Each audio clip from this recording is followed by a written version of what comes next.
அனைவருக்கும் எஸ்பி ஸ்லோகாஸின் இனிய வணக்கம். ராம நாமத்துக்கு அவ்வளோ மகிமையா அப்படின்னு ராமரே வியந்து போன கதை தெரியுமா? அந்த கதையை தான் இந்த பதிவில் நாம் பார்க்க போகிறோம். வாங்க கதைக்குள்ளே போகலாம். ராமரோட அவதாரத்தையும் அவரோட பெருமைகளையும் போற்றுவதே ராமாயணமாகும். வால்மீகி, கம்பர் அப்படின்னு பலரும் பல விதங்களில் ராமாயண காவியத்தை எழுதியிருக்காங்க. இவை எல்லாமே ராமரோட மகிமையை உலகத்துக்கு எடுத்து சொல்கிறதாகவும் இருக்கும்.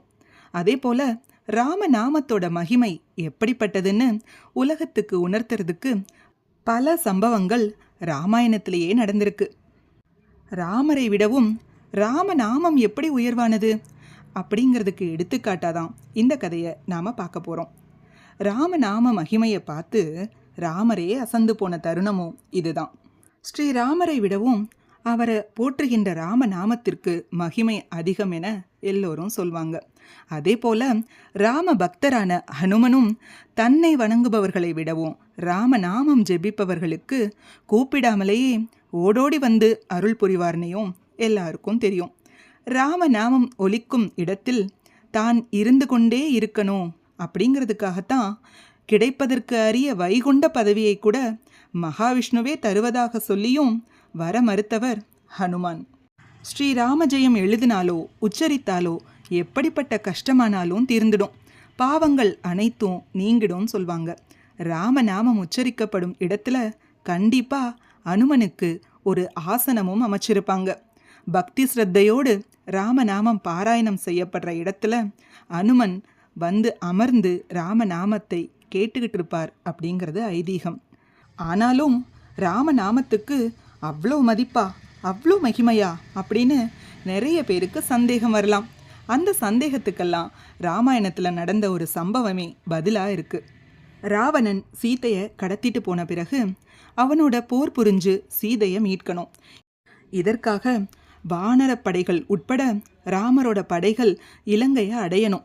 இதுக்காக சேது பாலம் அமைக்கிற பணி மும்மரமாக நடந்துட்டு இருந்தது. அனுமன் தலைமையிலான அத்தனை வானரங்களும் தங்கள் சக்திக்கு ஏற்றவாறு தலையில் ஒவ்வொரு கல்லா தூக்கிட்டு போய் கடலுக்குள்ளே போட்டுட்டு இருந்தாங்க.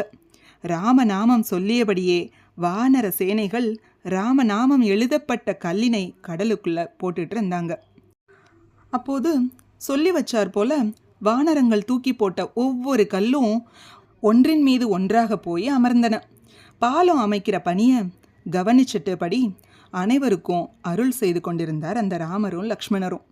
வானரங்கள் கல்லை தூக்கி கொண்டு போய் கடலுக்குள்ளே போடுறதையும் அவைகள் ஒன்று மேலே ஒன்று சரியாக போய் பொருந்துறதையும் பார்த்து ராமருக்கு ஒரே ஆச்சரியம்.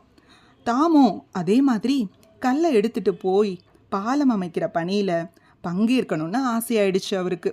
இதனால் ஒரு கல்லை எடுத்துகிட்டு வந்து கடலில் தூக்கி போட்டார். அது தண்ணீரில் அடிச்சிட்டு போயிடுச்சு. மீண்டும் இன்னொரு கல்லை போட்டார். அதுவும் தண்ணீரில் அடிச்சிட்டு போயிடுச்சு. இதனால் மனம் வருந்திய ராமர், என்ன இது ஆச்சரியம், இந்த வானரங்கள் போடுற கற்கள் எல்லாம் சரியாக போய் அமருது, ஆனால் நான் போடுற கற்கள் எல்லாம் தண்ணீரோடு போயிடுச்சே அப்படின்னு குழம்புறாரு. ராமரோட இந்த செயலை கவனிச்சிட்டு இருந்த ஹனுமார் ராமர் பக்கத்தில் வராரு. பார்த்தாயா அனுமா, இந்த வானரங்கள் அளவுக்கு கூட என்னால் கல்லை போட முடியலையே, ஒரு கல்லை கூட என்னால் சரியாக போட முடியாத என்னையே நினச்சா எனக்கு வெக்கமாக இருக்குது அப்படின்னு அவரோட வருத்தத்தை தெரிவிக்கிறாரு ராமர். அதற்கு அடக்கத்தோட பதில் சொன்ன ஹனுமான், பிரபு, இதில் உங்களுடைய தவறு எதுவுமே இல்லை. வானரங்கள் அனைத்துமே தங்களை நினச்சி ராமநாமத்தை ஜெபிச்சபடி கற்களை கடலில் போட்டன. அதனால் ராமநாமத்தோட மகிமையால் அந்த பணி வெற்றியாக நடந்தது. ஆனால் தாங்கள் ராமராக இருந்தாலும் ராமநாமத்தை சொல்லாமல் போட்டதால் அந்த கற்கள் சரியாக போய் பொருந்தலை அப்படின்னு ஹனுமார் சொன்னார்.